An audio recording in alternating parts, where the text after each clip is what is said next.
Alright, so this is a 4-step generic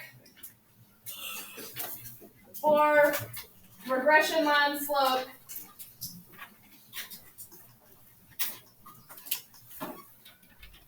And I'm writing just one that is both a test and an interval.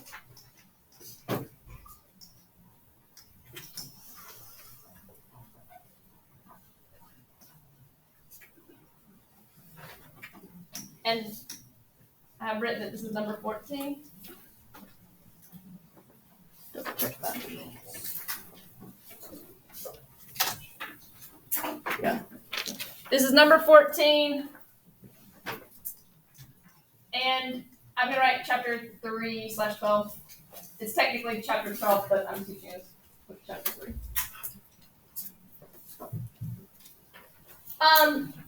So anytime this chapter that we've started, what have we done at the very, very beginning? Population and X and Y. I'm going to go ahead and define population within the slope itself. And so I'm not going to write that out. So your X, you're going to define in detail and context.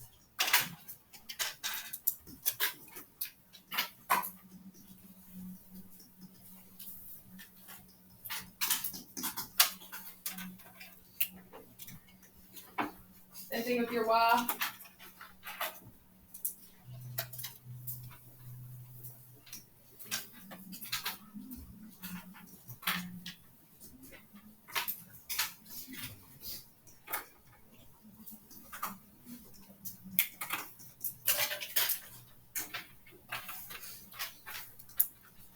And then so we said population also, if we're getting ready to put, but within another piece.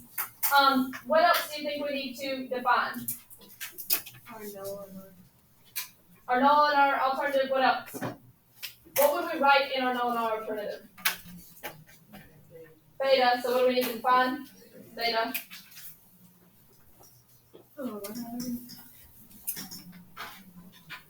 In general, what is beta? One word. This is the true slope of what? Which equation? And somebody asked me this yesterday in my other class. Yes, it is okay at any point in time in our class to just write LSRL, AP exam, or my test or anything. Least squares regression line of. Now I'm writing this in a different color, but do I really need to plug anything in there? Because I've already defined it. So if you want to write it in the same color, that's fine. You don't have to plug anything in there. And then what's the only part that I haven't included? For population.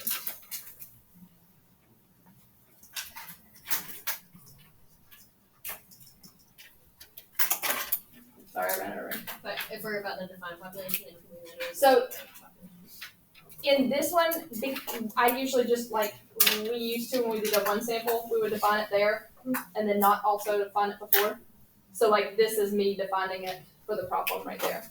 Oh, so Joel, we would have just written full population. Right. Okay. So Joel defined X and Y, and you defined that. Right. Alright, so now I'm splitting it to be test versus interval. So I'm going test over here, interval over here. If it is a test, what do I need to define?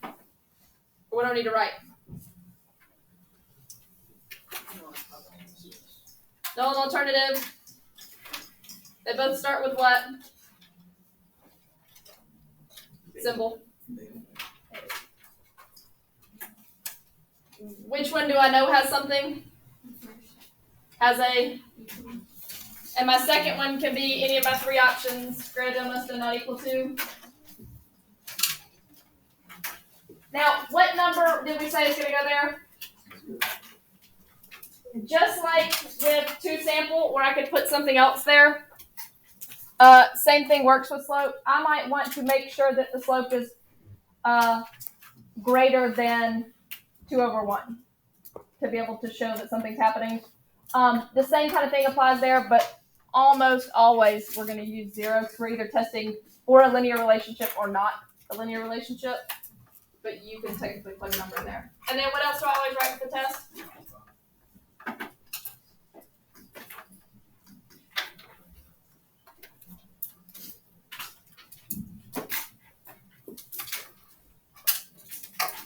So it's usually 0.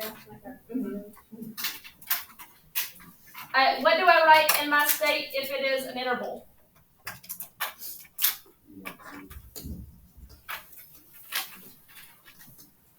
And what do we want to do?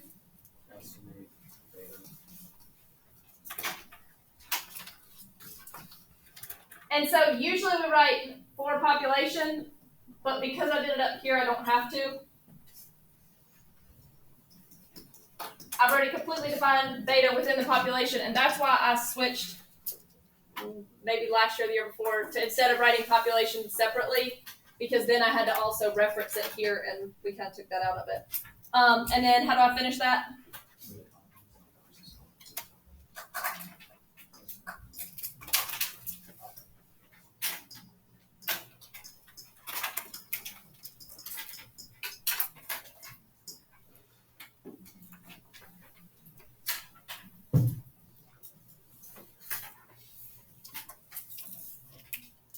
So nothing new there.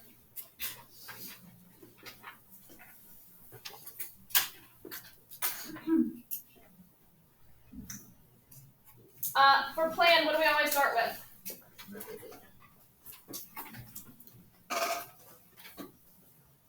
What's usually the first part of method? 1 or 2 sample. Now, if we're dealing with this, do I need to talk about the fact that it's 1 or 2 sample? So we just leave that part out, like I took a sample. What's my next decision of method? T or Z, which one is this? Then usually I have a decision, what or what? What? Actually, here we go, said. Test or interval.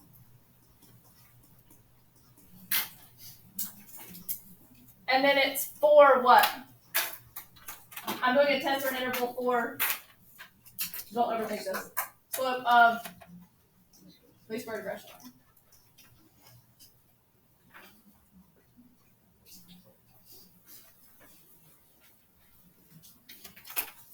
So now at this point, you would go and draw your 3 graphs. You only know 2 of them right now. Draw your graphs. And usually that's kind of done on a different sheet of paper. So I'm just going to write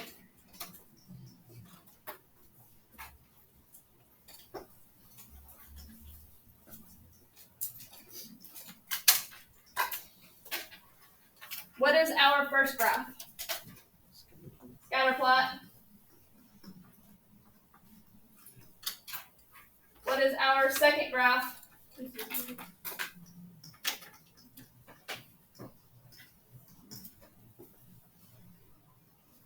And I'm going to come back to 3, just leave a little bit of room to write what it is.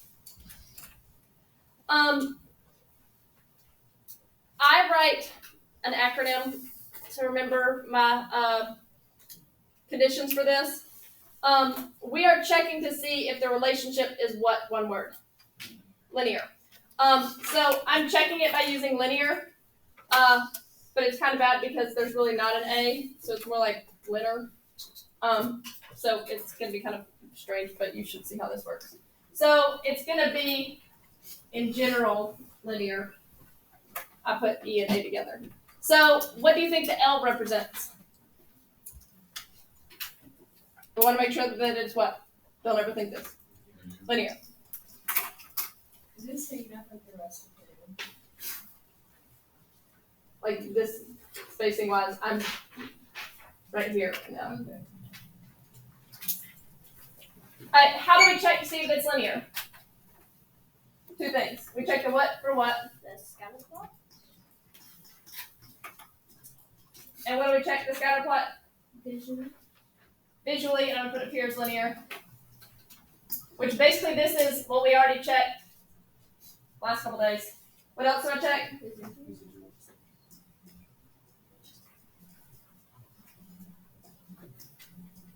What do we check the residuals plot for?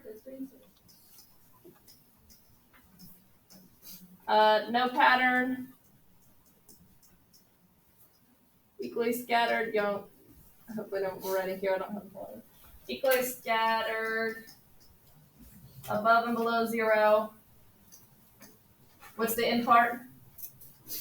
For all values of x.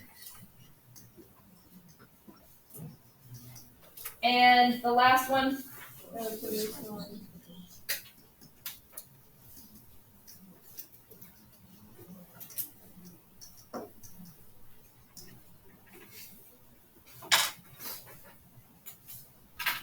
So that's how we have to check all of those things to confirm that it appears linear. So what's my next letter going to be? What do you think I represents?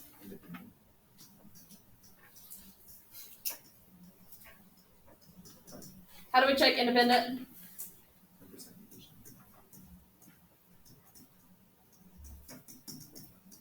What is 10% condition? Less than or equal to uppercase n.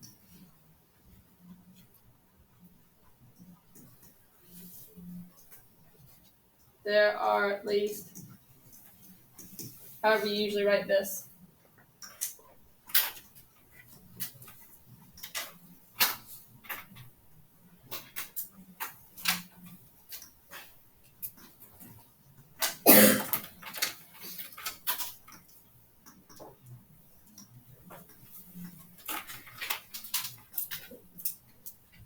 However you choose to write all that out.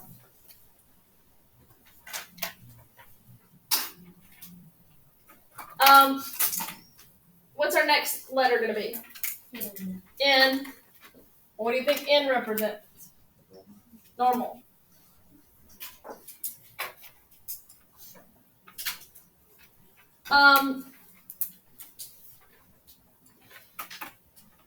There are two ways to do this one. One of them, it's an example that I gave you at the very beginning of the year. And I told you could do it, but I don't like it. If I want to check to make sure when we're usually checking for normal, we're checking to make sure it's not so terrible that we can't use it, right? So what do we look at to make sure it's not so terrible we can't use it? I mean, yes, but what else? Like way back when, if we wanted to check, not even way back when. Histogram. And so we're actually checking a histogram, but we're not checking, like, we have an x variable and a y variable. So we're going to check the histogram of the residuals, since it's how far we were wrong by needs to be normally distributed. And this is the reason why in the past I've been really specific about you have to write a histogram of values, because this is not values now. And then you draw so this is our third graph, is our histogram of values. Histogram of residuals, residuals. And then what do we always check for? Two things that it's not. No strong skew, no extreme outliers.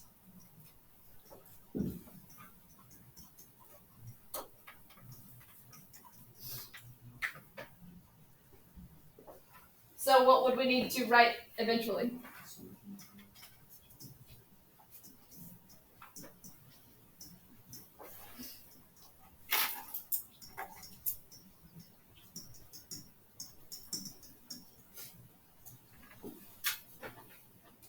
Now, I want this written on there somewhere, and if you're going to if you only have two colors, write it in your pencil color.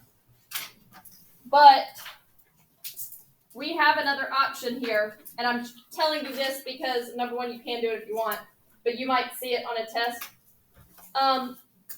When we first check for normal, histogram is the easy graph to make. There's another graph that your calculator makes for you. Does anybody remember what that is? Normal. Is a normal probability plot.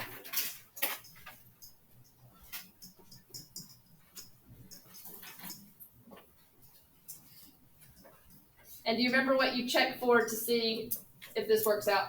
Linear, if it's linear.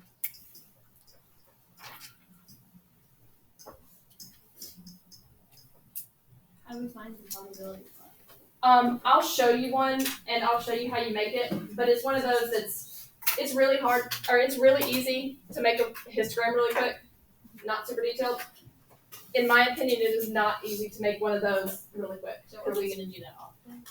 It's an option. I don't think any of you will choose to do it, but on the AP exam, they might give you that graph instead of the histogram, and you just have to know what you're looking for. So I'll show you examples of it eventually. Alright, so E is kind of E and A.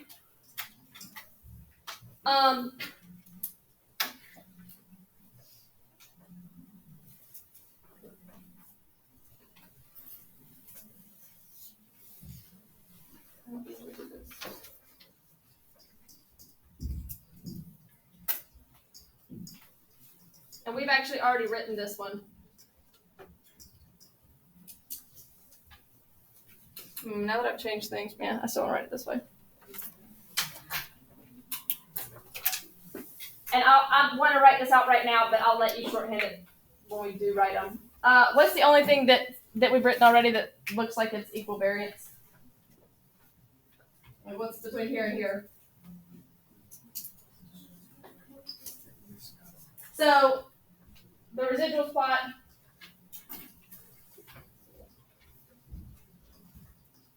I want you to write this right now, but I'll show you what I'll let you do eventually. Varies equally.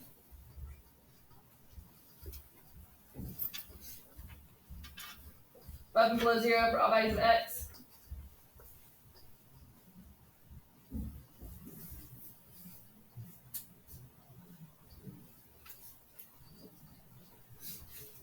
I need you to know that you are checking equal variance. I need you to make a point that you are checking equal variance. But knowing how I let you do things, instead of writing all that, what could you do here? How can you justify to me that you did equal variance and you know what it is? Because you already did it. And I am okay with on a test, you write equal variance, you draw an arrow back up to where you already wrote it and put check. And so like when I do an example, I'll do it that way. But I need you to understand that this is what you're checking here.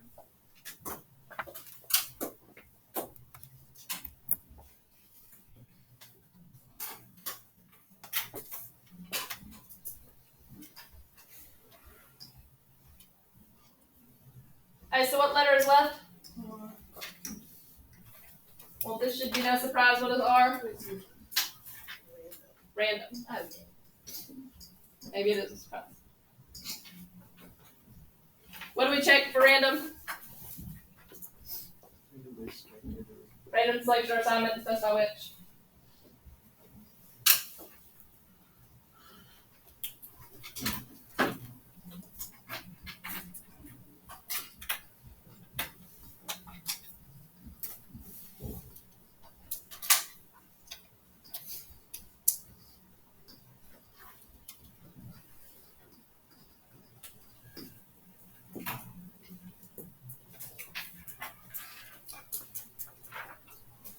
So, like I said, the checking conditions is the majority of these problems. But almost all that you could have told me what you were doing before, except maybe normal. I kind of had to make the association for you. So a lot of this chapter, the problems are long, like the double transformation thing, but they're probably the easiest ones to do. Alright, so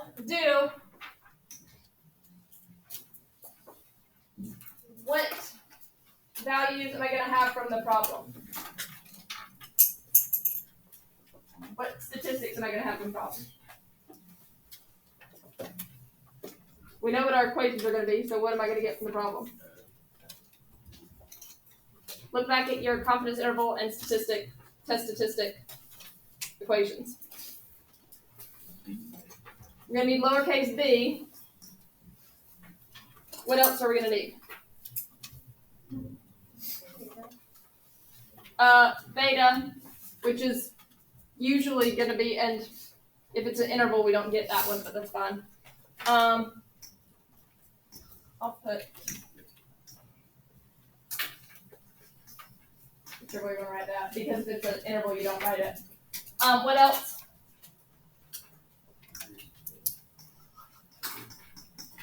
So I'm gonna write n minus 2 and then write equals. And then what else did I write in the equation?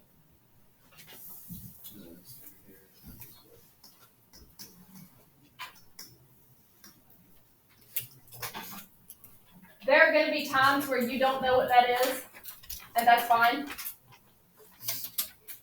But I'll get there.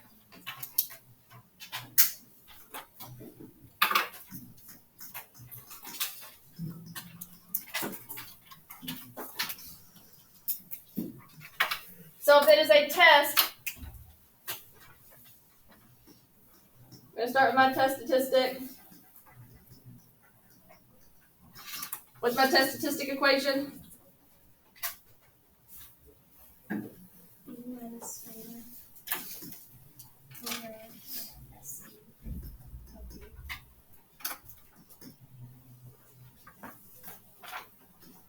And if you want to, you can do something like this, usually 0. So once I get that number, I always do what? Where do I put that?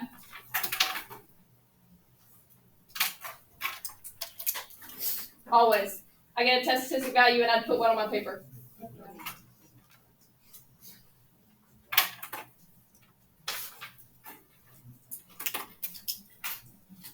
And I use that to get my what? P-value. Which I compare to my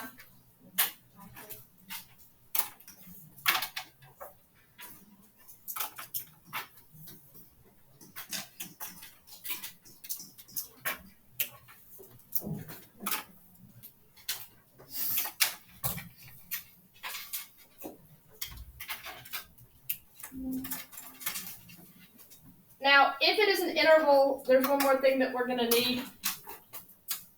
What is my equation for interval? E plus or minus B squared. So what do I not have yet?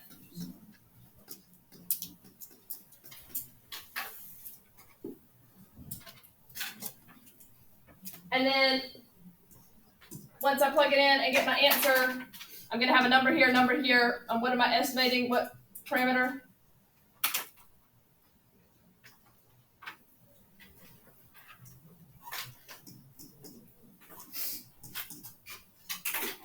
My lower value, my upper value.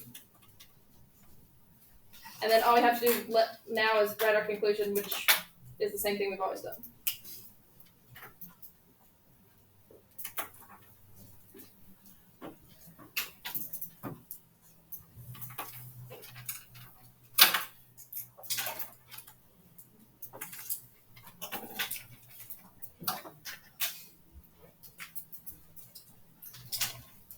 Alright, so split test and interval.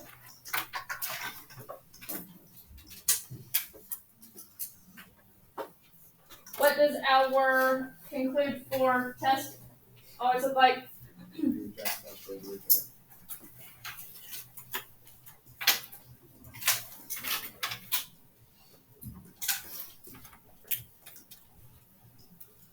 And I let you shorthand things once I've started let you shorthand things. So we just write, we don't reject what?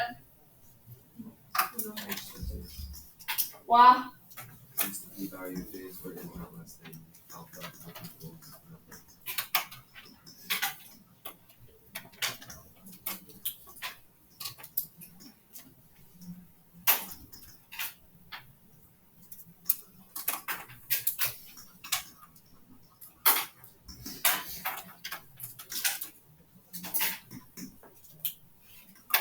Which would end with You do not have evidence sufficient.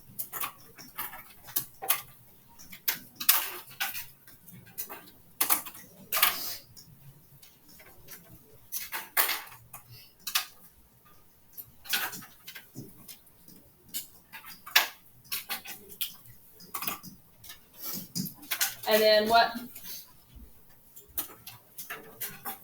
Page 7.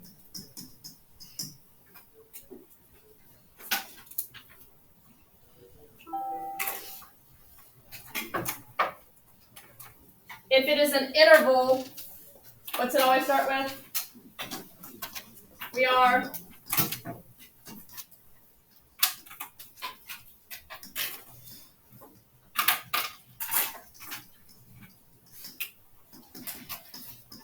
what am I going to put next?